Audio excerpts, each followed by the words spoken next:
안녕하세요. 오늘은 지난번에 이어 인상주의 화가들이라는 책을 추가로 소개합니다. 인상주의 화가들이 우수한 작품들을 상하 두 편으로 나눠 진행하고 있습니다. 오늘은 지난번 상편에 이어 하편의 작품들을 소개하겠습니다. 이 책은 가장 빛나는 회화의 시대를 연 인상주의 미술을 탄생시킨 화가들에 대한 내용입니다. 아카데미 회화의 진부함, 천편일률적인 주제 반복, 대중과 평단의 무미건조한 취향에서 벗어나 새로운 미술의 창을 연 프랑스 젊은 화가들에 대해 다룬 책입니다. 신선한 대기와 빛, 삶에 대한 열정이 가득한 회화, 바로 인상주의 미술을 탄생시킨 모네와 르누아르, 마네, 시슬레, 드가, 고갱, 세잔 등의 화가에 대해 살펴봅니다. 그러면 책의 주요 내용을 살펴보도록 하겠습니다. 모네, 생라자르역. 생라자르역은 유럽교 근처 바티뇰 지역에 위치하고 있었다. 1876년에서 1877년 사이 모네는 이 역을 주제로 연작 회화를 제작해서 그중 7점을 제3회 인상주의 전시회에 출품했다. 모네는 철도의 발달이 가져온 사회적 혼란이나 진보에는 전혀 관심이 없었다. 그의 관심은 철과 유리로 만들어진 근대의 건축물, 생라자르역이 기관차가 뿜어내는 전기와 연기에 휩싸이는 순간의 분위기에 집중되어 있었다. 모네는 기관차의 검은색 형체와 그것이 뿜어내는 연기가 이루는 대조 효과에 매혹되어 있었다. 드가, 무대 위 발레리나. 드가는 발레리나들의 모습과 발레 수업, 오케스트라의 공연 모습을 즐겨 그렸다. 발레리나의 성격 묘사에는 관심을 두지 않았다. 발레리나의 얼굴이나 표정에 시선이 머무는 경우는 상당히 드물었다. 드가를 사로잡았던 것은 숙련된 발레 동작과 발레리나의 뒤틀린 신체였다. 드가, 발레 수업. 발레 수업을 주제로 한 드가의 작품들 중에서 가장 유명한 작품이다. 나이 어린 발레리나들의 모습이 상당히 산만하다. 드가의 매력과는 거리가 먼 동작들에 유쾌한 시선을 집중시켰다. 한 소녀는 등을 긁고 있으며 구석에 있는 소녀는 과장된 몸짓으로 목 주변의 검은색 리본을 고쳐매고 있다.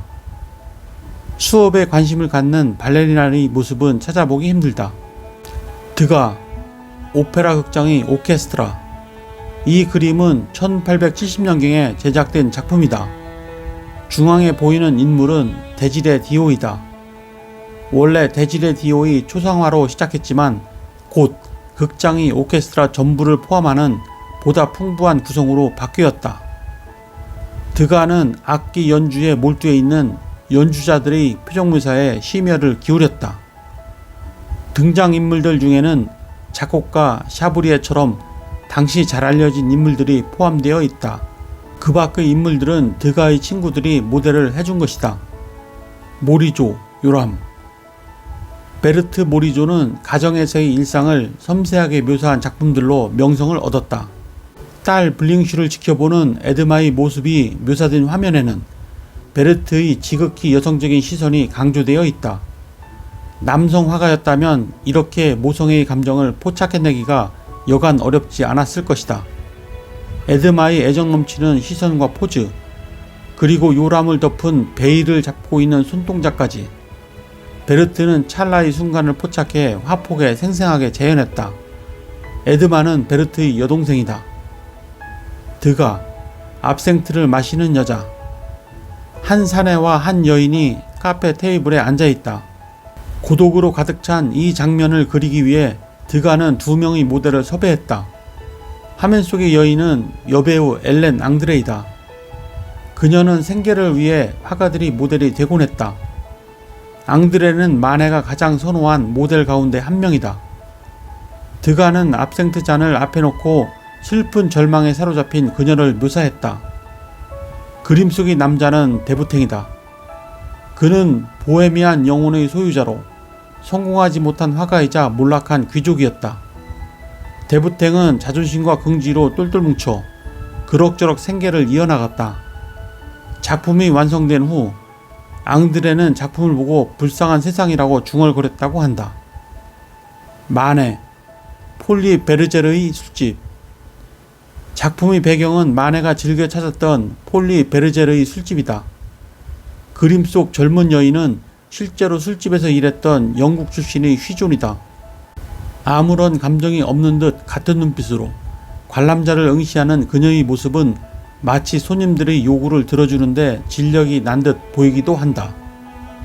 마네는 여러 가지 소재들 중 꽃을 선호했다. 이 작품에서도 쉬존이 넓게 패인 목둘레에 꽃 장식을 그려 넣었다. 뒤편의 거울을 통해 쉬존 앞에 술집의 손님이 한 명 서 있다는 사실을 알 수 있다. 마네는 이처럼 간단한 트릭을 사용해 관람자를 화면 속으로 끌어당긴다. 그림을 보는 이는 화면 속의 여인과 실제로 이야기를 나누고 있는 듯한 느낌을 받게 된다. 르누아르 우산. 런던 내셔널 갤러리에 있는 작품으로 최근 방사선 촬영을 통해 작품이 두 부분으로 나뉘어 그려졌다는 사실이 밝혀졌다. 르누아르는 1881년에 화면 오른쪽 부분을 그리고 1885년에 배경과 왼쪽의 인물들을 그렸다. 왼쪽 앞 여인은 1885년에 덧붙여 그린 것이다. 화면 오른쪽 부분은 다른 부분보다 먼저 그려졌다. 인물의 모습에 나타나는 빠른 분놀림과 부드럽게 펴 바른 색채는 인상주의에 몰두했던 시기의 르누아르 회화에서 나타나는 특징이다.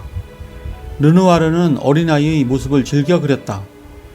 아이의 모습에 나타나는 부드러움과 온화함은 그의 밝고 경쾌한 표현 양식과도 잘 어울린다.